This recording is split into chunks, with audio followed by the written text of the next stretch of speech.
Local presentation of Read About It is made possible in part by a grant from Cox Communications of Oklahoma City, proud sponsor of this effort to promote reading, education, and literacy in our community. Oklahoma history will be the topic on Read About It tonight. Hi, I'm BJ Williams. Rilla Askew will tell us about her book Fire in Beulah.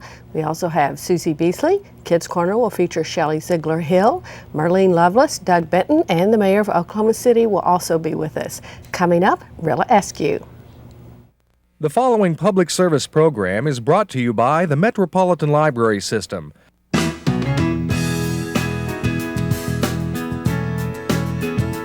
And now, Read About It, with your host, BJ Williams. Rilla Askew is an award-winning author. She won the Oklahoma Book Award for The Mercy Seat, and that book also won the Western Heritage Awards. Last year, she was in town for the Center for the Book Awards banquet, and I was able to talk to her about her book, Fire in Beulah. I think you'll enjoy what she had to say.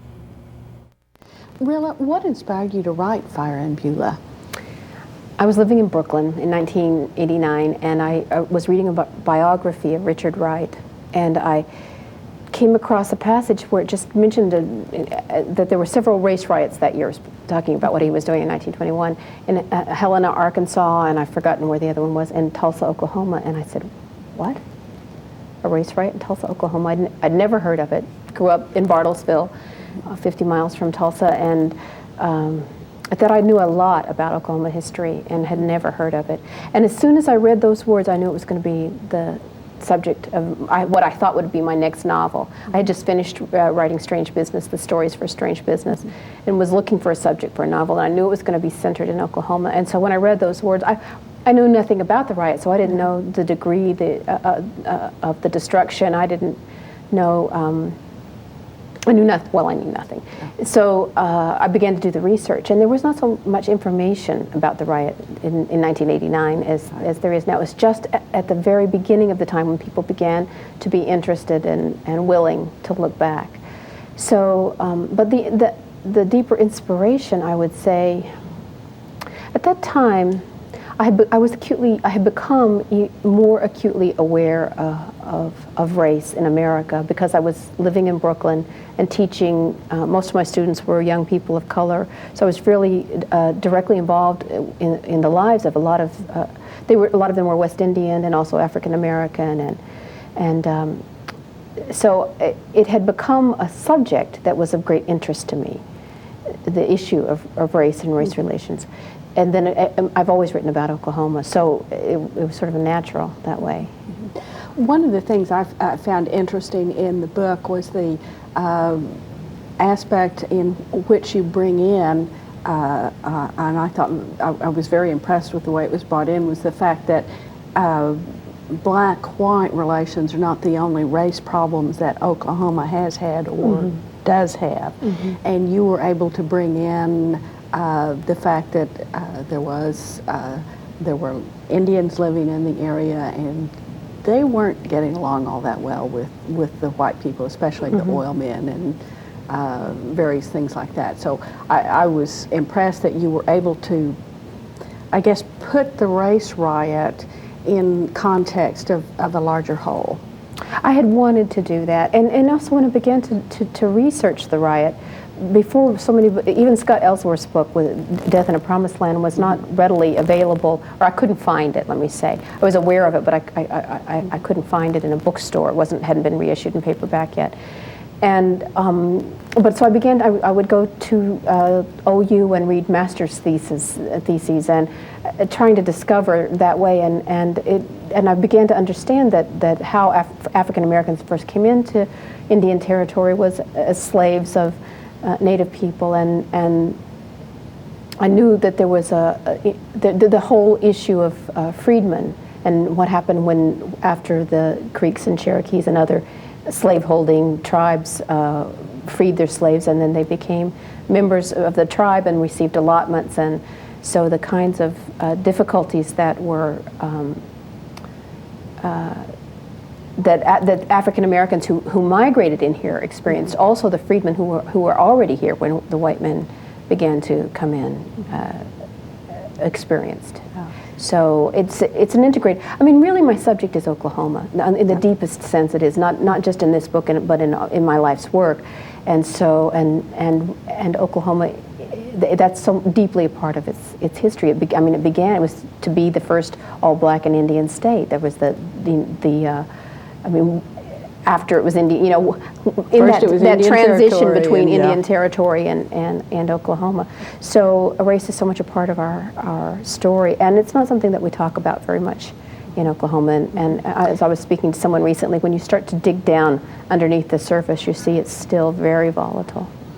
Well, I can look back on going to school here in Oklahoma. What you're taught is that, well, the Indians came here, and then there was this wonderful land run, and then we were this great state, and then it's just been going on forever. And as you said, there's an incredible amount that goes on underneath the surface that creates the tension we have today. And I think in this case, you also make very apparent that adding all of that money, that new money, the boom, the oil boom, was almost the lit match to what was a terrible situation to begin with. So the challenge, though, in terms of writing fiction, of course, is how to take those factual events, which I did enormous amounts of research, and make it a good story that the reader is just engaged with and wants to follow the characters and find out what happens to them. And that's always a balance, I think, when you're dealing with an historical event or issues in any way. So I hope we've done that. Well, I was very intrigued with Alethea. Is that how you pronounce Althea. it? Althea. And I felt that in some ways she was the very, almost the prototypical Oklahoman, but also very much an individual who had her own problems, her own issues, I guess we would say today, and was trying to deal with them while she seemed to be terribly caught up in this situation that I don't know if she ever understood the role she played in the situation or not. I mean, the fact that we all create this situation, even if it happens on the other side of town. Yeah, I don't know if she was literally aware of it. I think her husband, Franklin, there's a moment when he begins to recognize that in some way. I think she changes so much from the beginning to the end of the book. I think that she understands what has happened in terms of, I think she understands it in a feeling way and not in an intellectual way. I don't think she has a moment of epiphany where she fully recognizes her part in anything, but I think she, in a feeling way. Well, she recognizes it on some level of family and what her own actions and the actions of those around her have done to family. Yeah.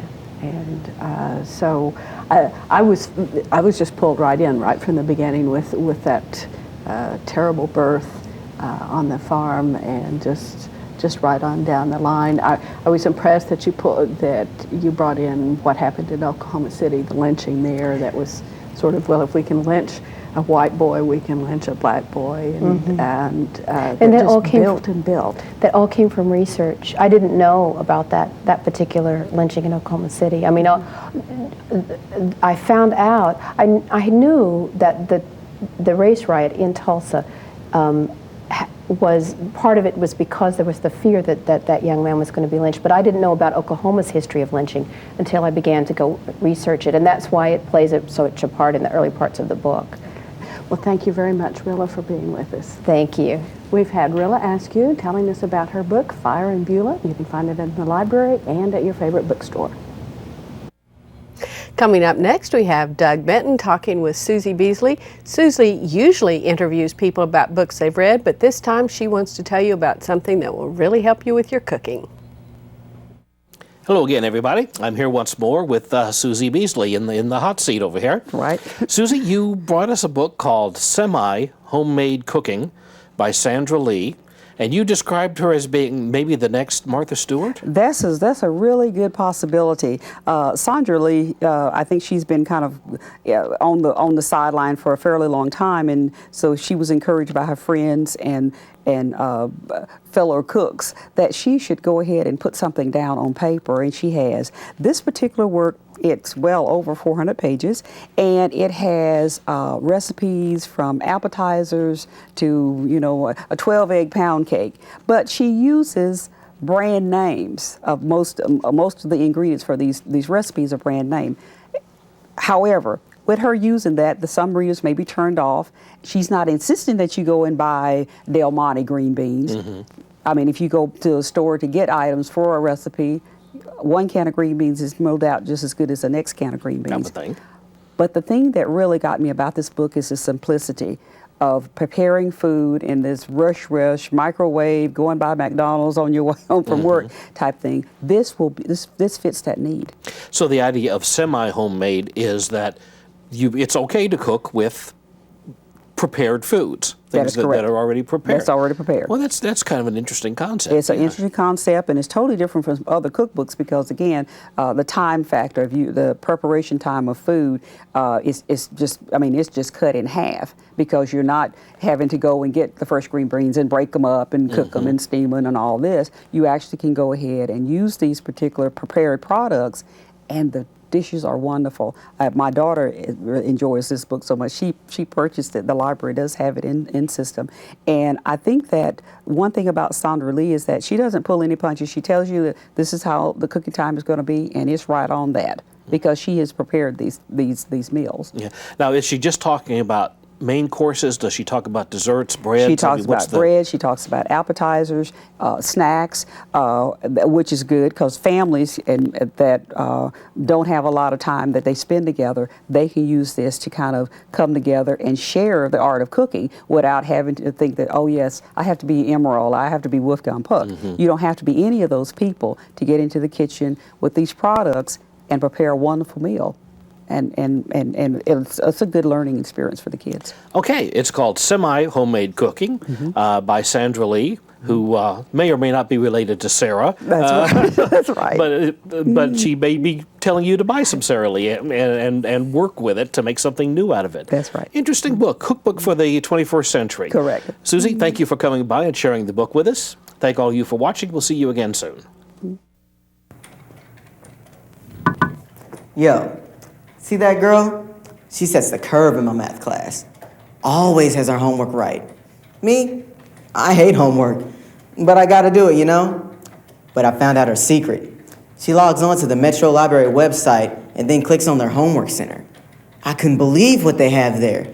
Help for math, science, English, and lots of other stuff too, like encyclopedias, newspapers, magazines, even science experiments.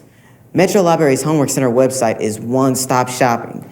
You can even find the phone number of the nearest library so you can renew your library books. Check it out. It's like having the resources of an entire bookstore right in your computer. And since it's from Metro Library, you know the information will be dependable and up to the minute. But hey, I gotta go and log on and get to work. From now on, I'm setting the curve.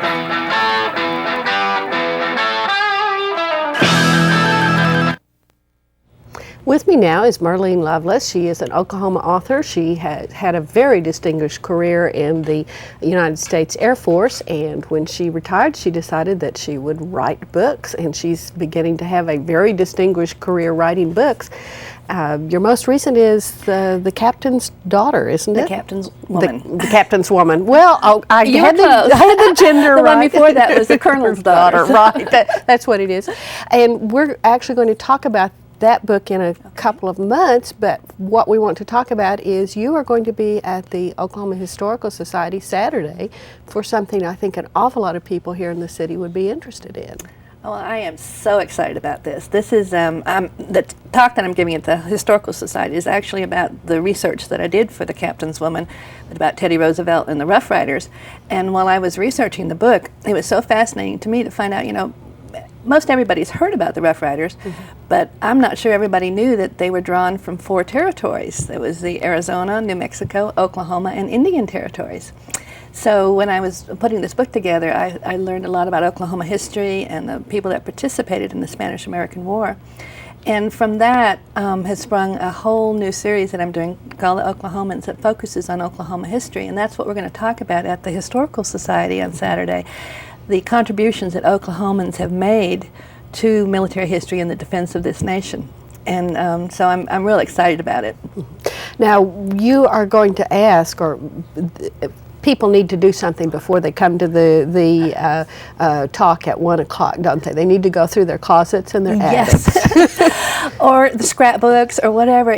What we'd like to do is, because we're so proud of Oklahomans who served, we're asking them to bring a memento from a loved one who served, or someone may bring something from their own military service, a uniform button, some stripes, a picture from any era, any veteran, and we're going to put it all together and make a montage out of it and donate it to the Historical Society as a permanent tribute to Oklahomans who served. That sounds wonderful. I am really, really excited about it. I imagine that you're going to get quite a varied collection of Oh, things. I can't wait to see. I imagine, as we were talking earlier, there's some interesting pictures in people's scrapbooks and mementos and attics. Right, and it would be really nice if we could collate the stories behind all of those mementos as well. I was thinking about that, and I think we're going to ask people to just jot down a few little lines of where the mementos from, the time period, and maybe any thoughts or information about it that they'd like to jot down. Great. Now, you'll be at the Oklahoma Historical Society this Saturday at 1 p.m. At 1 p.m., and I think it's 2100 North Lincoln. Great. Thank you very much, Marlene. Thank you, BJ. Coming up next, we have Kids Corner. Kelly Rilla will be talking with Shelley Ziegler-Hill about a book for our young adults. Shelley Ziegler-Hill is from the Del City Library. She's the young adult programmer and the adult programmer. She loves young adult literature, though, and today she's brought 2 books by the same author. They're both by Chris Crutcher. And I brought 2 because I kind of wanted to show the types of books that he writes. And Chris Crutcher is a very popular author in our YA sections of all of our libraries.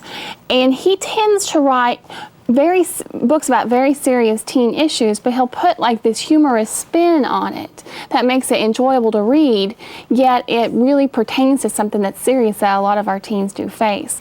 And they also do tend to deal with boys more, but as a female myself, I did enjoy his books. And the first one I brought is Staying Fat for Sarah Burns, which is a very odd title, but it is about 2 friends, Eric and Sarah. And they're both kind of misfits in their high school. And Sarah is disfigured one side of her face, and there's a whole story behind that. And then Eric is a swimmer on a swim team, and he starts to lose weight and starts to become popular. But he wants to stay friends with Sarah, so he stays fat for her. And the whole story kind of goes on about their friendship, and then you discover a little bit a bit about Sarah's past and about her face. And it's such a good story about friendship. I really like it. And it's enjoyable, yet it's very serious topics are discussed in that book. Well, it sounds like he has a flair then for combining relevant topics with also the joy of being a young person. Very much so. That's excellent. Yes. And then Whale Talk is also about a swim team. So I'm thinking Chris Crutcher has a swim team thing. And it's so funny because the name of the swim team is the Cutter All Night Mermen. And what's interesting about this book is that the school doesn't have a pool, and only one person on the swim team can actually swim. So you have that dynamic. And they're also a group of misfits and outcasts. So there's another theme, and that I think carries along into a lot of Chris Crutcher's books, is the whole misfits and the whole idea of a solid friendship. So this book goes on about this swim team and how they overcome these obstacles that they really do have, and then how they form their own friendships and niches. And support each other. Very much. And gain some self-confidence. Yeah. Oh. But the whole swim team thing is very interesting because I learned a lot about swimming in both of these books. Excellent. It really sounds interesting. Now, is this for, say, 12 to 14-year-olds? No, I would say probably a little older, Really? maybe 14 and up. Because a lot of them do have some real dark, serious themes that maybe the younger teens may not be able to understand. They haven't come across those issues yet. But I think for the older YAs, it's very appropriate and they're very enjoyable. Oh, it sounds really good. You can find these 2 books available at your local bookstore or at your public library. Thanks, Kelly and Shelley. It's time now for the New York Times bestseller list. We'll start out with hardback fiction. Number 10 on that list is Hornet Flight by Ken Follett, The Last Jihad by Joel Rosenberg, Light and Shadow by Jane Ann Krentz, The Arraignment by Steve Martini, Sons of Fortune by Jeffrey Archer, Four Blind Mice by James Patterson, Prey by Michael Crichton, By the Light of the Moon by Dean Koontz, The Lovely Bones by Alice Sebold is number 2, and Robert Jordan's Crossroads of Twilight is number 1. On the nonfiction list, number 10 is The Conquerors by Michael Beschloss, Journals by Kurt Cobain, 1421 by Gavin Menzies, Stupid White Men by Michael Moore, What Should I Do with My Life by Poe Bronson, Leadership by Rudy Giuliani with Ken Curson, The Savage Nation by Michael Savage, Portrait of a Killer by Patricia Cornwell, The Right Man by David Frum is number 2, and Bob Woodward's Bush at War is number 1. On the children's list, Harry Potter and the Sorcerer's Stone by J.K. Rowling, Harry Potter and the Chamber of Secrets, Harry Potter and the Goblet of Fire, Junie B., First Grader, Toothless Wonder by Barbara Park, Harry Potter and the Prisoner of Azkaban by Rowling, The Wide Window by Lemony Snicket, The Reptile Room by Lemony Snicket, Abhorsen by Garth Nix, The Bad Beginning by Lemony Snicket is number 2, and Lemony Snicket's number 1 is The Carnivorous Carnival. With me now is Doug Benton of the Metropolitan Library System and the Oklahoma Gazette. Doug has brought a book about Hollywood, and it looks like part of Hollywood that perhaps we don't know much about. That's true. It's called Radical Hollywood. It's by Paul Buell and Dave Wagner, and it is a history of radical left-wing politics in Hollywood from the Depression through the blacklist era, the Senator McCarthy years of the 50s. And it is fascinating because it does, although it talks about the big names, the stars and the directors and the producers that everybody has heard of, the emphasis is really on the writers of that era, people whose names are not very familiar, with an emphasis on those writers who did end up getting blacklisted, so they could no longer work. The radical part of this is a flirtation with the Communist Party, which in the 20s and 30s was really no big deal. I mean, a lot of intellectuals were interested in the Communist Party at that time, and in Hollywood, if you wanted to have an intelligent conversation, you didn't go and talk to the Louis B. Mayers and the Harry Cohns. You didn't? No, you hung out with the more radical element.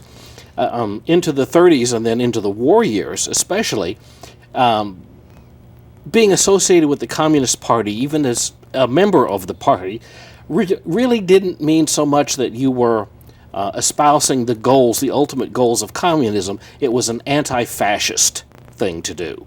And many people in Hollywood were actually encouraged in these activities. They were encouraged to write anti-fascist films.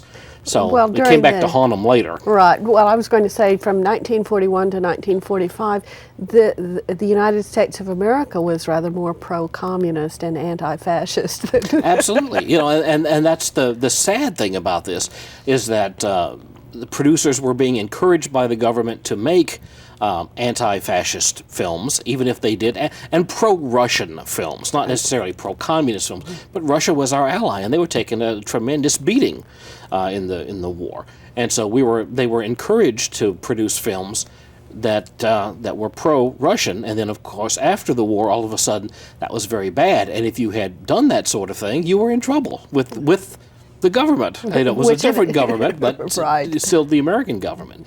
And this book chronicles what happened to a lot of these writers, some of the unknown writers, well, not really unknown, but people that are not very familiar, John Howard Lawson, Albert Maltz, Alva Bessie, people like that, as well as some better-known names like Ring Lardner Jr., who was blacklisted and, of course, later went on to write MASH and win an Oscar for it.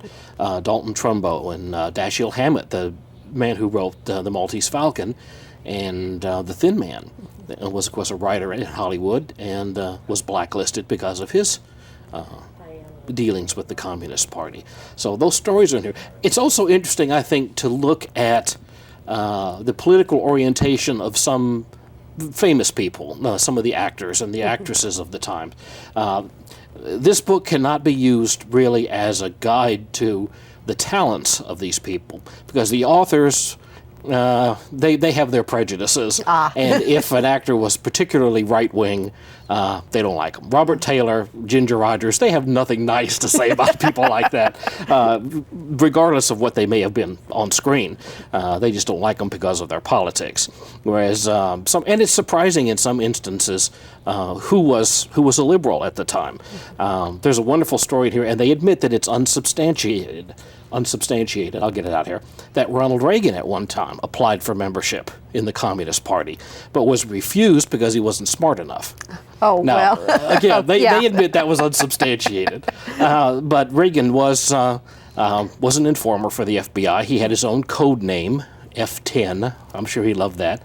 He would attend Screen Actors Guild meetings and then call the FBI and tell them what was going on. Okay, Radical Hollywood. Radical Hollywood. You can find it at your library. Coming up next, we have M.J. Van Deventer, Director of Publications at the National Cowboy Hall of Cowboy and Western Heritage Museum. I too am having trouble today. She will be interviewing the mayor of Oklahoma City, Kirk Humphreys, about a book. I'm not going to say. Welcome this morning. Great to be with you. Nice to have you here. And you're reading about Lyndon Johnson. Just finished it, but I've read several books about Lyndon Johnson by Robert Caro. This is The Years of Lyndon Johnson, Master of the Senate. It takes him from about his election to the Senate in 1948 through the end of the Senate in 1960. It doesn't cover the presidency. Doesn't cover, no, he wants to get another book out of that. Oh. Well, what's the best part of the book? Oh, the story how Lyndon Johnson got the Civil Rights Act of 1957 passed by getting Northwestern senators who didn't care about civil rights to vote with Southern senators who cared about civil rights, but in a very limited way. He got those guys who didn't care about each other's agendas to work together. In the real world of politics, that's the way you have to do it a lot of times. So that was a real coup for him and for his career. First civil rights bill in about 75 years. I don't think Johnson cared about civil rights, but he cared about being president. And he knew that he had to get a civil rights bill out of the Senate in order to do that. Would you say that Lyndon Johnson is perhaps a mentor for you? Oh, I hope not. I wouldn't have voted for him. And I think it's good, though, to read about people you disagree with. And Lyndon Johnson was really a sad story, I think, because he craved power. And once he got power as a president, he really didn't know what to do with it. He was best suited for the Senate, where you work deals in the cloakroom. When he became president, he was basically a people pleaser, and he couldn't please all the people. So he was a very, I think, bedeviled president. And once he was out of office, he died shortly after that. And so I think it's a pretty sad story, but I think you can learn a lot from it. Would you say that someone who wants to go into politics could learn a lot from this? You can learn a lot. You know, he was a master politician, and people don't like me saying that. I think he was a lot like Bill Clinton. Bill Clinton wants people to like him.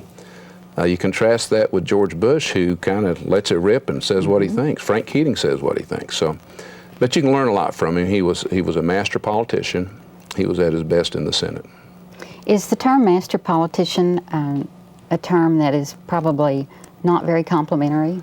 Well, I think it is complimentary. And even Bill Clinton, with whom I have great disagreement, was a very gifted politician, great communicator, great at getting people to do what he wanted them to do. So I think you have to admire the gifts of people, even if you disagree with those people. I think you can learn from what they do well. So that's the key to politics, really, is to getting people to work together? I don't know. I think the key to politics is know what you believe in and say what you mean and mean what you say. Clinton's not well known for that, neither was Johnson. But basically, you're working with people, you're working with problems, and I think people like supporting somebody who says what he means and means what he says. I think that's why George W. Bush is doing so well. I think that's why Reagan was a rather simple man philosophically, but he was true to his philosophy. I think that's why he was a very effective president. I think that's a good note to close on. We thank you so much for being Great here to be today. with you. Thank you. Find out everything you ever wanted to know about the Metropolitan Library System by logging on to our website at www.metrolibrary.org. Programs, books, everything. It's on the website. Thanks for being with us. We'll see you again next time.